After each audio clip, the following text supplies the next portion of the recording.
इंदिरा गांधी भारत की strongest prime minister में से एक हैं। उनके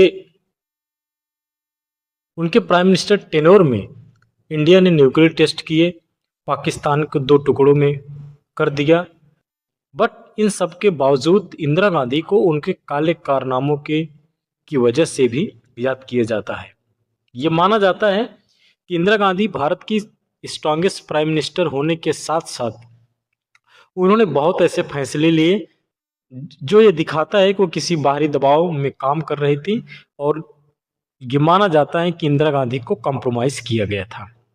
1971 के वार में जब भारत ने पाकिस्तान को हरा दिया और पाकिस्तान के दो टुकड़ों में कर दिया, और जिसमें बांग्लादेश एक नया देश बना, इसके बाद लगभग 93,000 पाकिस्तानी सैनिकों ने भारत में सरेंडर किया था और भारत ने 5,000 स्क्वायर मील जमीन पर पाकिस्तान में कब्जा किया था। लेकिन शिमला समझौते में भारत ने जो कब्जाई हुई जमीन थी वो पाकिस्तान को वापस कर दी और उनके सभी सैनिकों को छोड़ दिए गए। लेकिन इसके बावजूद भी 56 जो सैनिक पाकिस्तान जेल में रह रहे थे, उनको भारत आने के लिए कोई पहल नहीं की गई थी। क्या इंदिरा गांधी यूएसए के दबाव में काम कर रही थी?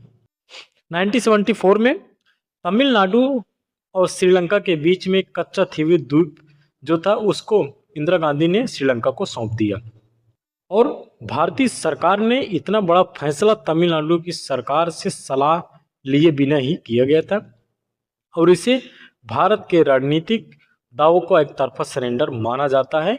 और जिसके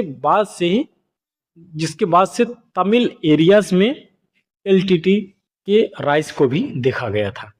पंजाब में अपनी पहुंच बनाने के लिए इंदिरा गांधी ने भिंडरावाले का समर्थन किया था ताकि पंजाब में वो एक स्ट्रॉन्ग पोजीशन अपनी ले सकें। लेकिन राजनीतिक स्वार्थ के लिए भिंडरावाले को बढ़ावा देने के बाद जब स्थिति बिगड़ गई और भिंडरावाले कांग्रेस की सरकार के खिलाफ हो गए, तो उसको मारने के लिए स्वर्ण मंदिर में सेना भेजी गई और स्वर्ण मंदिर के एक बड़े हिस्से को काफ़ी ज़्यादा नुकसान हुआ, जिसमें सैकड़ों निर्दोष लोगों की जानें गईं।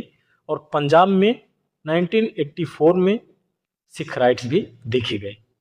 उसके बाद जब इंदिरा गांधी की हत्या हो जाती है 1984 में, उनके बेटे राजीव गांधी जब प्राइम मिनिस्टर बनते हैं तो उन्होंने एक बयान दिया, जिसके बाद देश भर में सिख विरोधी दंगे भड़क गए। अकेले दिल्ली में 3,000 से अधिक सिखों की हत्या हुई थी, और नानावती आयोग की रिपोर्ट में कुछ कांग्रेस नेताओं की भूमिकाओं का भी उल्लेख किया गया है।